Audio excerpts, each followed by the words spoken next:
Et les victimes avaient exigé que le capitaine Moussa Dadis Camara comparaisse à cette barre. Parce qu'on a dit, si le capitaine Dadis Camara ne comparaît pas à cette barre, nous ne considérerons pas ce procès comme étant un procès sérieux. Et finalement, Monsieur le Président, M. Moussa Dadis Camara a comparu avec ses autres accusés.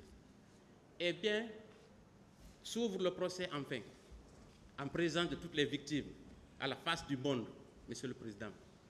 Et aussitôt, la défense a commencé cette tragédie, à vouloir prendre ce procès en otage, des menaces à peine voilées, Monsieur le Président, mais vous avez résisté. Ils ont boycotté l'audience, ils ont cherché des stratégies, des stratagèmes pour montrer à la face du monde que ce procès n'était pas équitable. Mais, Monsieur le Président, comment pouvait-il, avec tout ce qui se passe à l'audience publique, prétendre que ce procès ne pouvait pas être équitable? Vous avez géré cette affaire avec professionnalisme. Ils ont même boycotté l'audience, Monsieur le Président, mais cela ne vous a pas empêché de continuer. C'est pourquoi moi, je ne féliciterai pas la défense. Confrères, je vous regarde en face, je ne vous félicite pas, parce que vous avez voulu saboter ce procès. N'eût été la compétence du président, sa détermination, on aurait suspendu ces audiences. Il y a même eu, Monsieur le Président, dans les couloirs de ce palais, une intention de récuser ce tribunal. Mais, Monsieur le Président, les débats se font en public. Donc, il n'avait pas de stratégie. Et d'ailleurs, à un moment donné, la question de leur remplacement était posée sur la table. Donc, Monsieur le Président, je pense que leur stratagème a évolué. Arrêtez ça, arrêtez ça. Ils ont voulu saboter ce procès. Vous avez été à la hauteur, nous le dirons partout. La dernière audience à laquelle ils ont boycotté cette affaire, Monsieur le Président, leurs clients étaient devant à votre bar. On s'est rendu compte qu'ils voulaient à tout prix justifier leur échec. Parce que, Monsieur le Président, quand un avocat a des difficultés dans un dossier, il s'en prend au tribunal. Vous n'êtes pas l'adversaire de la défense. Vous l'avez prouvé. Vous avez été équitable tout au long de ce procès. Merci, Monsieur le Président. Je voulais faire cette précision parce que je ne peux pas vous féliciter.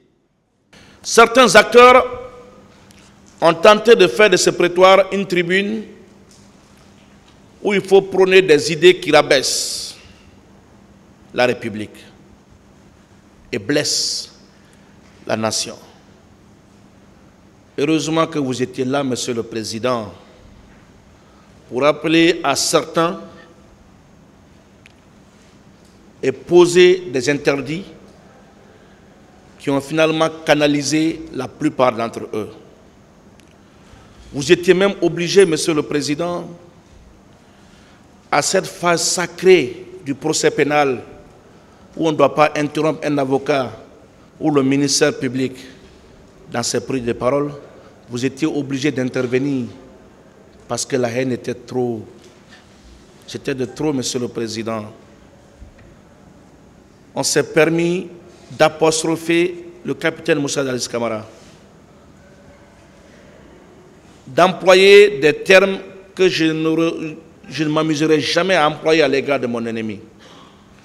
Ce n'est pas professionnel.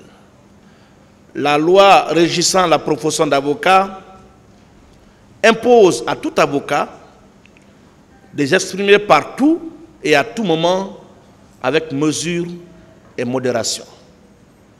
Vous étiez là, Monsieur le Président, pour canaliser certains. Vous l'avez fait. Vous l'avez bien fait en raison de la gravité et de la récurrence des propos discourtois et revanchards tenus ici. Vous devez enseigner à ces acteurs et leurs soutiens que le tribunal que vous incarnez ici n'a pas de couleur. Il n'a pas de religion. Il n'est ni au service d'une communauté, encore moins d'une confession religieuse. Après avoir invectivé l'accusé sans avoir épargné sa défense, un confrère a choisi de ne pas remercier la défense toute entière avant de la traiter de tous les noms d'oiseaux. Ces propos nous ont choqués. mais par respect pour vous, par respect pour cette noble robe que nous portons, par respect pour la noble profession d'avocat, par respect pour le peuple de Guinée, je ne répondrai pas à cette attaque inamicale et non confraternelle.